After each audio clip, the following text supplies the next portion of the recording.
Hi, welcome to our Wednesday workshop. We're excited to talk to you all about savings today. It's going to be a really action-packed workshop.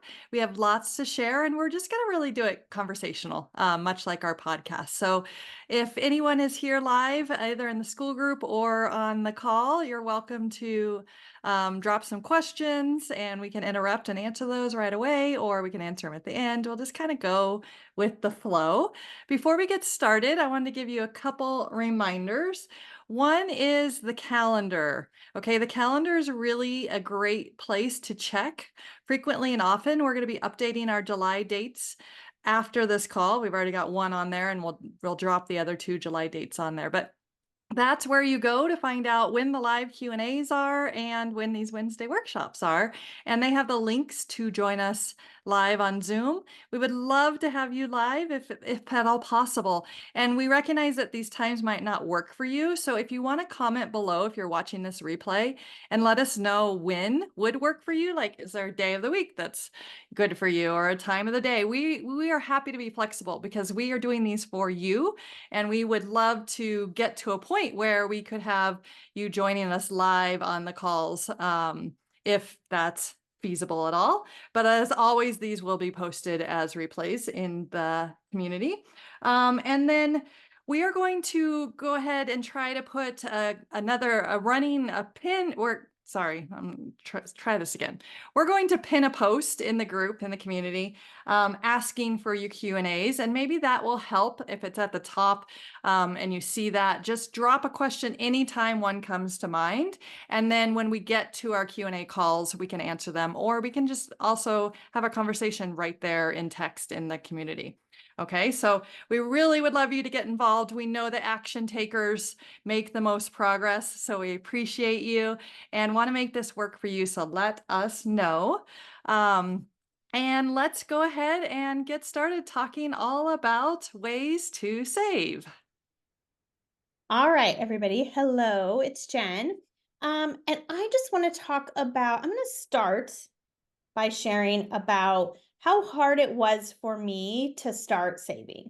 So when I first started working, a family member told me, you need to always be contributing to your company retirement plan if you have one. I was teaching, so I had one. So I knew that in the back of my mind, and I was saving. That was a way of saving.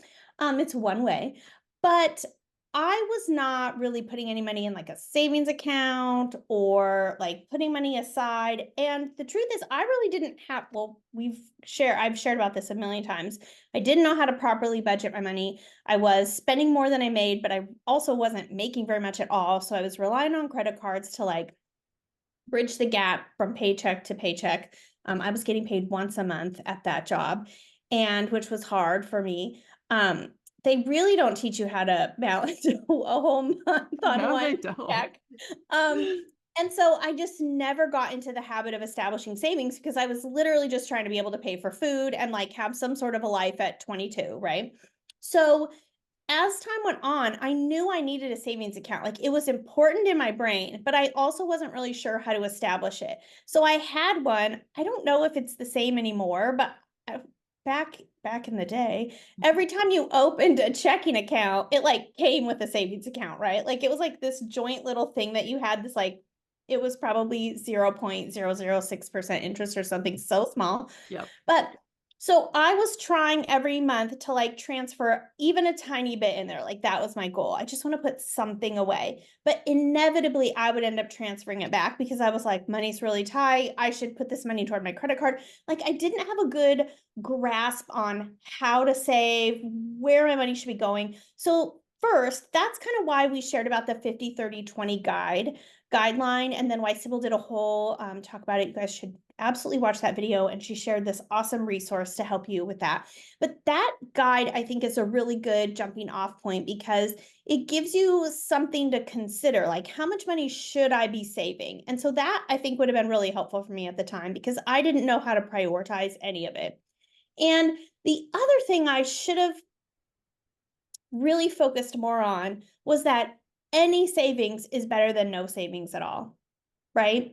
Yep. And I think that the biggest thing when you're just getting started establishing a savings, um, and I'm not really talking about like long-term retirement savings or long-term, like big time savings that comes once you're a little bit more established. I'm talking about these foundation level um, people, all of us who start at the foundation level and we're just trying to kind of figure it all out.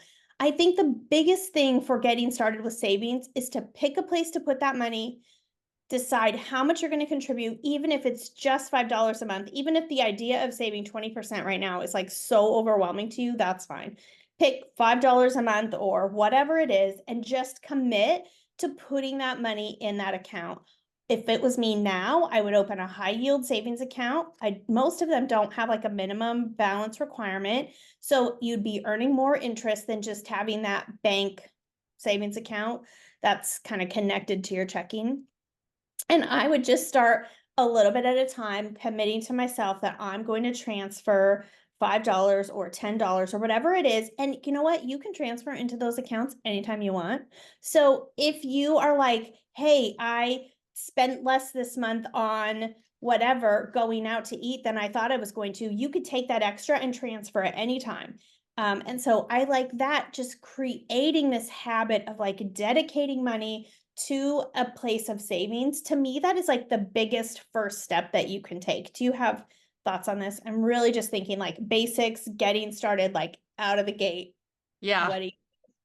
I completely agree, and my story is very much like yours. I was investing in, the retirement account that my that the guy, the advisor came to my Yeah. school, came to our lounge at lunch, right? He's like, sign Mhm. you up. And I signed up super conservatively.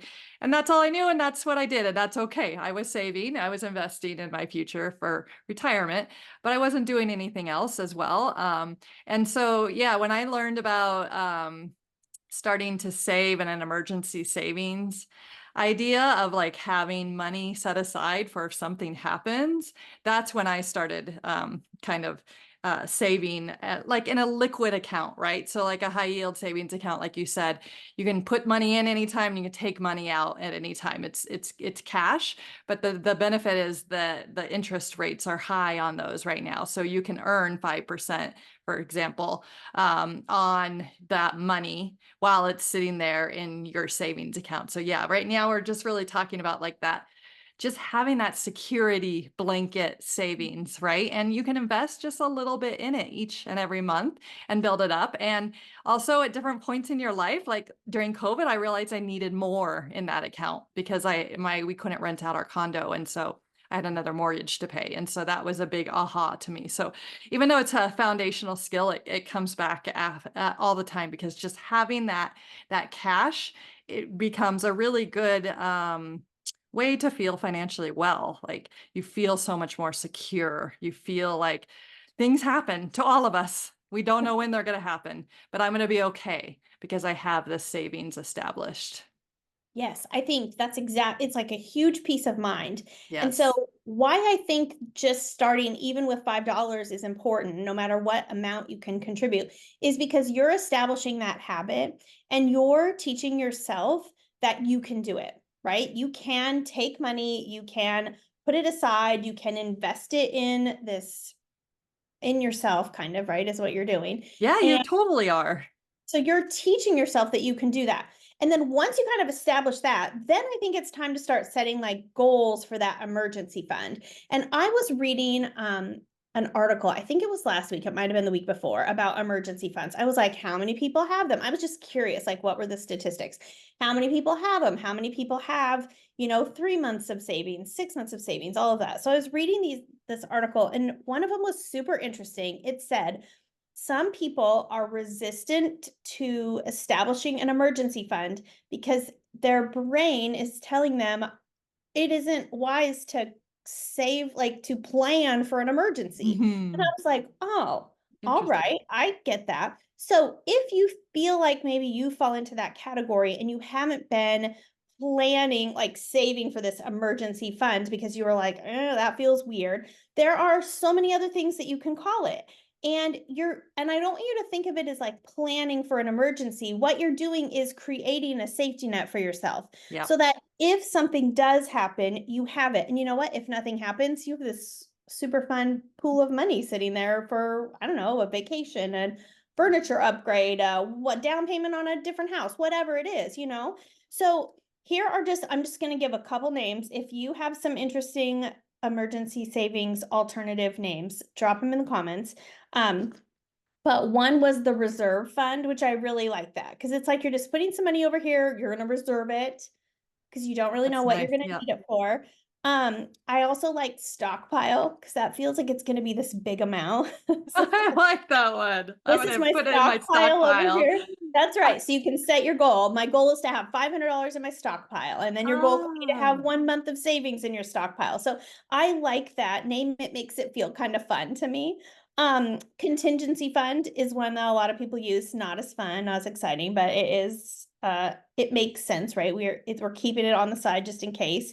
Rainy day fund, um, and then the just in case money or just in case fund or your just in case account, whatever.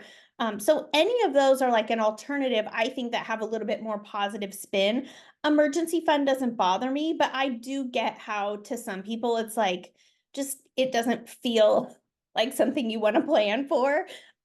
So I'm really feeling like I want to start calling our account the stockpile and that we're just gonna stockpile our cash over there. Like it was Scrooge McDuck. He's when I feel like he had all those piles of money in front of him. So I'm gonna make my I love that. We should post a like a GIF on this if you have an idea for a stockpile. That's awesome. I wrote some of those down. Those are so fun. Also, for me, emergency fund doesn't bother me, but we at the Female Finance Collective are all about making money more accessible and taking it back and being able to have these open and honest conversations. And if it does bother you, that's okay. Find another one. I want to kind of go to stockpile too. Like that's way more fun to stash money in that way. That's transfer awesome. to the stockpile. Yeah. Just Yeah. it gives me a visual of my money growing into this big mountain Yeah. instead of just like sitting there in this like boring account hanging Yeah. out. Yeah. So let's talk a little bit about motivation for savings because when we're doing all of these things, we're tracking our expenses, we're budgeting, we are, trying to pay off our debt, we have a payoff plan.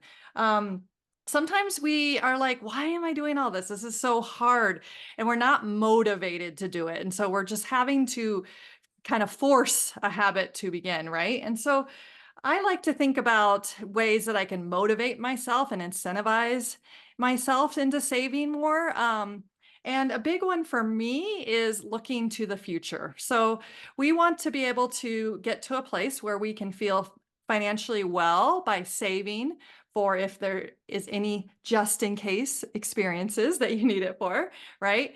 And we want to think about saving for our future. We're going to talk about retirement, but first I'm going to talk about something a little bit more motivating, at least to me. And that is kind of thinking about where I want to be financially in 5 years.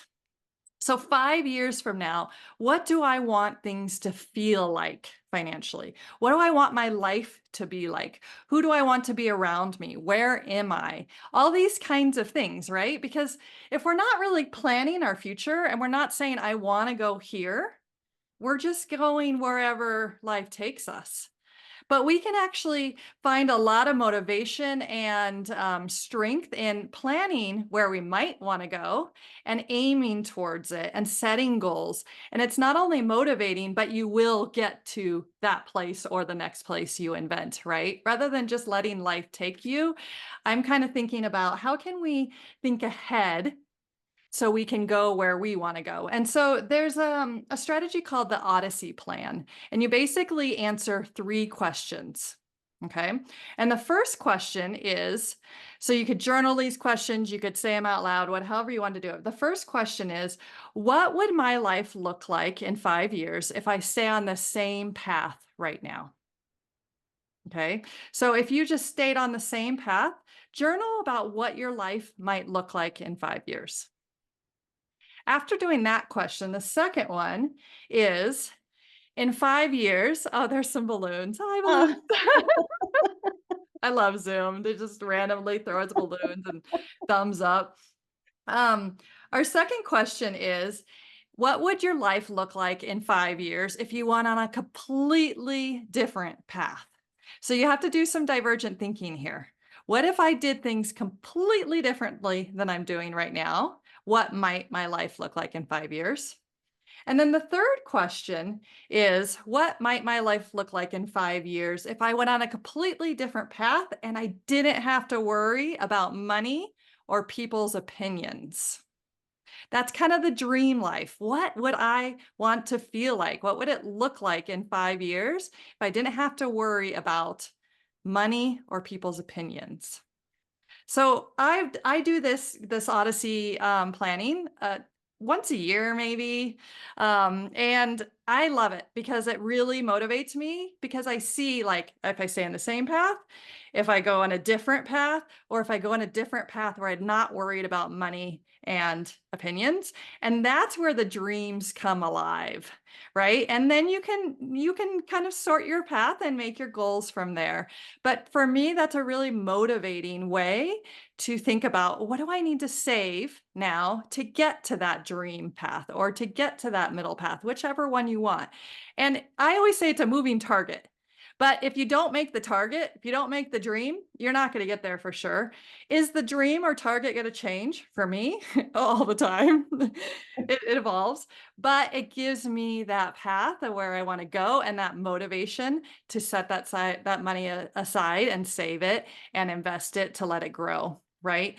And so coming back to that 50-30-20 budget, Jen, that you mentioned, this is a great um, exercise to do along with that, because then you can start looking at your percentages and thinking, okay, how much am I going to need to save and invest in different property or in stock market? We can talk more about investing, but what percentage of my household income am I going to need to save to get to this path or to get to this small milestone on my way there? So that's my little tip about like motivation and ideation about what do you want your life to be? What do you want it to feel like? Where do you want to go?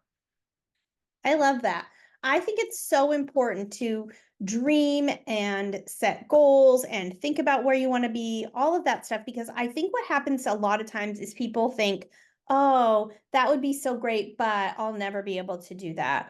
Or, oh, I would love it if I could move here or go on this trip or whatever, but they kind of feel like that's never going to happen for them. But the truth is, it's never going to happen if you don't plan for it, right? And Right. sometimes things feel super far away. They feel like things you would never be able to do. But if you just take those baby steps, one step at a time, you can get there. So I think we kind of mentioned this, but I can't remember how specifically. But what you were just talking, I was thinking about. So, like the 50-30-20, if you are like, we want to, I'm making some stuff up. I'm not projecting this onto you, but like if you were like, we just want to like sell everything. We want to like have a tiny place here in the States we could come, but we just want to like travel all over the world all the time. 50-30-20 probably isn't going to cut it, right? So Right. so to plan for that, people might be changing it to like 50-20, I mean 40-25. We'll test my math skills here. Like 40 or whatever. You know what I mean? You're Yeah. going to be adjusting your percentages. And if you and on the opposite side, if you're just getting started and you're realizing like, wow, my living expenses, my needs is really a huge percentage of my income right now, and you're at like, 75, and then your wants is like 20 and you're only saving 5 or even smaller, no judgment. If your saving is at 0 right now and you're at like 75-25 and you're trying to figure out how to adjust it, that is okay, but knowing that is the ticket to knowing how to Yes. change it. So, no matter where your percentage is now, I don't want you to hear any judgment from us if it's swinging far one direction. And if you're ready to start planning for something really big, it's also okay to like really minimize your needs expenses and your fun stuff and maximize your savings. Like there's all sides of the spectrum. It's just that this is a great place to get started. Yes. I'm so glad you said it in that way because it just reminded me, it was actually almost 2 years ago that I did the 50-30-20 plan and I did this Odyssey planning. And that's why we are house hacking right now. Because I was like, I have to pay for college starting next August. Our expenses were going to go way up. I was like, I have to find some cash flow or, which would be in the savings category of the 50, Mhm. 30, 20, right? I knew my expenses were going up a lot in 1 year's time. And so that's when I started dreaming. I dreamed of like tiny homes, having three tiny homes on the land. I dreamed of, one of the ideas is what we're doing now is the basement that we'll rent out and we'll live on the top floor. Um, but I started setting those goals of like, okay, how am I going to cut my needs by $750 a month is what my goal was. And if all goes well, we own the house now. We don't have any renters yet, right?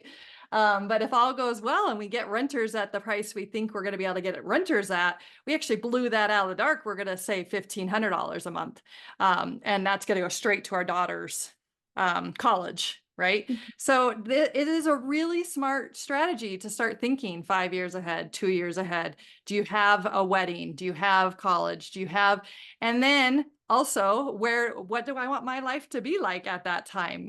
So it's like, yeah, we're gonna have to pay a lot of money for the next six years for my two children. So, and what do we want our lives to feel like? We want to live in our dream home on an open space.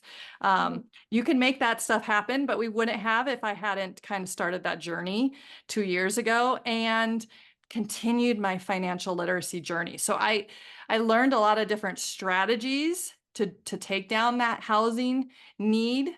And the one we chose was house hacking. But there were other things we were looking into and learning about, right? And so what I and my husband were trying to do is like have as many options as possible and be knowledgeable about those options. Mhm. So when the opportunity came, we were ready. And so you can think about that in any part of your future life. Like what do I want it to feel like and look like? What might the options be? What do I need to learn about? So when the opportunity or time comes, I can jump on that opportunity, right? So yeah, that's really, really, really fun stuff.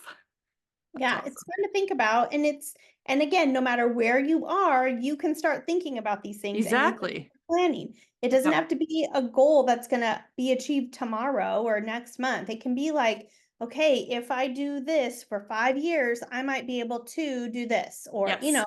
so, but you can't plan that if you don't plan it. You If you can't, don't plan it and take action on it, on that yep. plan, right? Exactly. And I Exactly. think this is exactly how I feel about retirement, which I think we also are going to talk about. Yep. If you don't want to work for the rest of your life, you also have to start planning how you're going to replace your paycheck when you retire. And so there's a lot of options for that. A lot of companies offer a retirement plan. We know not every company does. And so that's, we understand that, right? That Yeah. it is an option for a lot of people. And what I also learned in my reading last week or the week before was that a lot of people have a retirement plan at their company and they either A, don't know about it, or B, know about it but still aren't investing in it. And that's a choice.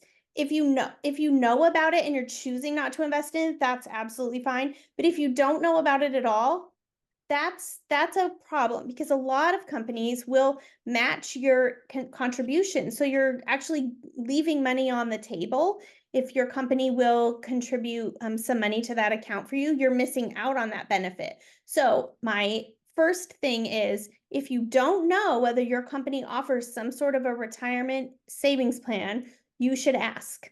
And if they do offer one, you should find out if they have a matching program, and if they do, you should contribute the same amount that they match so that you're not missing out on that free money. Yes. One. Yes, absolutely. And you know what? Some companies offer other benefits that really help you financially as well. So my husband's school district offers, if we take a high deductible insurance plan, they offer $6,000 into our HSA a year. Okay, that's awesome Mhm. because it's not just $6,000. HSAs are like are gold. They're triple tax advantaged. They're like the best kind of account you can have. And so to us, because we have saved and have cash to pay for our healthcare expenses out of pocket, we're just putting money in that HSA. You're only allowed a certain amount each year, and letting that grow because it's so tax advantaged, right? So there's things like that. There's also his company also offers crisis insurance and accident insurance. And it's super cheap. It's like $54 a year for me, and then same for my husband. And then the kids are really cheap. But I had a cancer scare last year and I looked into it. And because I wasn't diagnosed with cancer, I couldn't access it. But if I had been, or if I do am in the future, um, they pay out really well for emergencies and crises and things like that too. So to me, I know insurance is like a lot of different opinions on different kinds of insurances and if they're good or not. But to me, that crisis insurance absolutely would make sense and save us a lot of money if we do have some kind of crisis like that too. So I know it's overwhelming. I've lived in 5 different countries and worked at a lot of different companies and public schools as well. But it's worth the time to invest in seeing what your company does offer on top of the salary. Like Jen said, with do they match in the retirement? Do they have some other benefits that would make sense for you financially? It's worth the time, and even just asking a colleague to help you through it. I was kind of that person in a lot of countries and schools I was in it because I it mattered to me. I figured it out, and so I helped people get through it. It's hard, but I would say it is really worth it for sure. For sure. Yeah. It's part of your salary, Yep. and you wouldn't tell your company to just keep part of your salary. Right. You would you would want all of it. And so those benefits are part of your pay. I know not everybody thinks of it that way, but your company pays a lot of money for all of those different insurance plans and benefits and all of that. So it's really worth it to you to take the time to figure it out. And if you can't find a colleague who knows, find your human resources person or Yes. whoever acts as the human resources person in your company and just say, "Hey, could you sit down with me like over lunch, or could I come in a half an hour early, or whatever it is, and could you go over some of these things with me because I have questions or I don't understand them." And they are happy to help. It is literally what they're paid to do. So they will they are happy to help you figure it all out. So Yes. don't hesitate to ask questions. But I know that Sybil, you are going to share some things that aren't necessarily through your work or through your company, Mhm. but ways that you can invest in your, we're talking long-term future for most of it. I mean, it's getting a shorter term as every passing day for Yes. me. But those retirement savings, like Yes. what's going to replace our income? What's Yeah. another option? Yeah, for sure. There are definitely other options because, like when we decided to go abroad and leave our teacher pensions behind, we had to learn what other options are out there. So, the first ones that come to mind are IRAs, both traditional IRAs and Roth IRAs. So they, like the HSA, have limits on how much you can invest in them each year, but they are great investment containers that are available to all United States citizens. And I personally invest in our Roth IRA at this point. Every single year, we always invest into that. You can also open a brokerage account. I like Vanguard because they're really low fees, and you can self-manage these days. And so you can open a brokerage account. And the way I've learned to do it is through Andrew Hallam. He's a financial journalist who has a lot of amazing books out, and I invest into stock indexes, index funds, and I have certain allocations. So for 9 years, almost 10 years, that is the way we were able to save for a down payment for our house that we just bought. Now, we were talking about retirement here. And so for me, that brokerage account, broken up into the index funds, has been some medium term kind of investments and our retirement. But what we did just now is we did all the math to make sure we still have what we need in there before for our retirement before we decided how much we could take out for a house. So we really reallocated some of that into our house to pay for our down payment. But we didn't do that until we made sure that we had our retirement goals fit first. But if we hadn't been investing every single month for those almost 10 years, we wouldn't have been able to take this next step. So that's another thing to remember is like your now goals help you meet your future goals.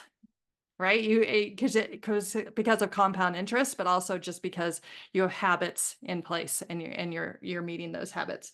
Um, so those are definitely options outside of your employer 401k. There's also things like a SEP IRA for self-employed people. There's a lot of different containers. They are investing in the stock market, and so you will want to become knowledgeable and do your research onto what you would want to invest that money into. But you do need to invest it into something. I made that mistake.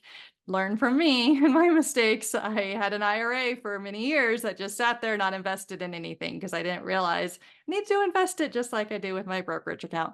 And as soon as I realized it, you know what, Sybil, you made a mistake. You're going to learn from it. And I started, and my other investments are, like 10% growth over time. And that one's only at like 5.4%. And that's okay. I made a mistake and I learned it and I started as soon as I can. Like we always say, like, there's no better time to start today. It's also true when you find that you made a mistake. There's no better time than to do whatever action you wish you had done today that That's you right. didn't do yesterday, right? That's right. Also, in case people don't know, I HSA is a healthcare savings account, Thank you. and some companies offer those. We also have one, and we have been able to put a ton of money in there. It's amazing. Uh-huh. Um, and then an IRA is an individual retirement account. So it's just like creating your own version of like a 401k, but you're creating it for yourself. A lot of times, oh, here's the thing I just thought of. You know how there are a lot of people who left their jobs and they leave money in their 401k and they forget about it. Mm. And that is a really so I almost did that once. It was like 3 years later and I was like, "Oh my gosh, I had money there."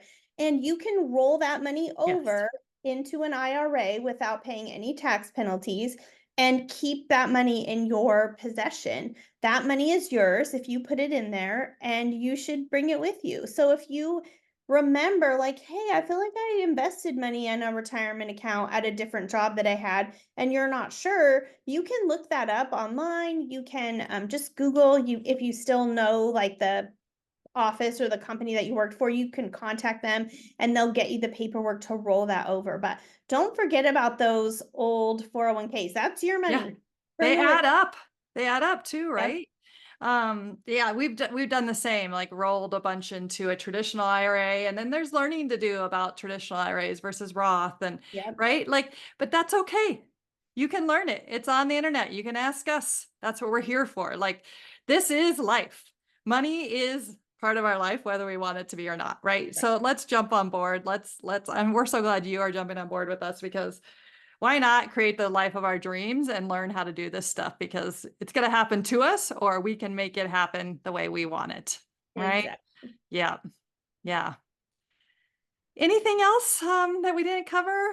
The only thing I can think of, and because we talked about this, you and I recently, is to the benefit of setting this up as an automatic payment. Oh, If yes. you're in a position where you can set up that the payment to your savings account, so kind of like you're paying yourself, right, to your high yield savings or to your retirement account or whatever it is, if you can set that up to go automatically every month, then that takes the thinking out of it. I used to have mine we've messed around with ours a little bit, but we used to have it come out the day after we got paid. So it was almost like we didn't even know the money was gone, right? Yeah. Sometimes some places will even let you take it like straight out of your paycheck into the thing. So you don't even ever get it in your possession. It just goes straight to that account.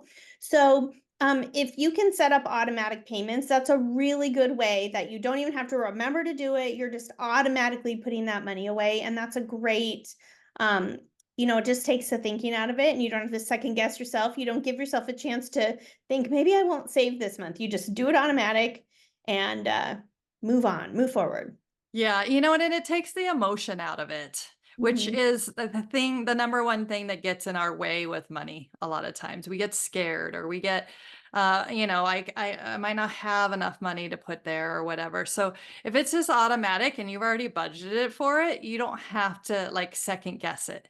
Right. And that helps with consistency because this is all about consistency. If you can do it month after month after month, it will grow and work and earn money on its own, right? Mhm. With compound interest. So that is a really great point. And also investing in the stock market in any of these containers, whatever you choose, also try to take the emotion out of it. There's days when it's going to go down and there's days when it's going to go up. And some people say, don't look at your money every day. And some people say you should look at your money every day. It doesn't matter. What matters is emotionally, what can you handle? Does looking at it make you feel like you should withdraw it and take action? And maybe you shouldn't. Maybe it's in there for the retirement, so you shouldn't. Or does looking at it make you feel secure in knowing the numbers? But then what happens when it goes down? Um, I've gone through a couple, test things, as I'm sure we all have at different points when the stock market's dropped. And so knowing yourself and knowing what works for you, maybe you are someone who can manage it yourself and maybe you aren't. And if you aren't, because your emotions, it's too hard, then find somebody that has the same values and beliefs as you do and has a decent fee, not too high of a fee, and have them do your investments for you. That is okay. We are all different. But awareness of your emotions with money is a huge, huge, huge thing to become aware of over time and pay attention to how you respond and what's healthy for you or not. Um, Especially when we're talking about retirement. Like it's a long time off. It's hard for us to think at 65, I'm going to need salary, but you're going to want to live a decent life for the rest of your life and not have to work like Jen said. So try to empathize with yourself and try to like keep those emotions in check if you are playing the long game and leaving it in there for retirement specifically.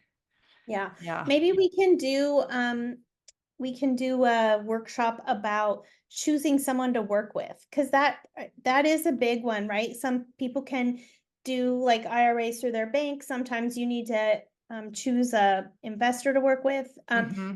and or an advisor. And also, I think people are afraid to like interview them, and you're paying them. You don't have to work with them. So there's things that you can do to like choose someone to work with. So maybe we can also talk about that because I know I just like inherited the one that my husband had always worked with, and she's great.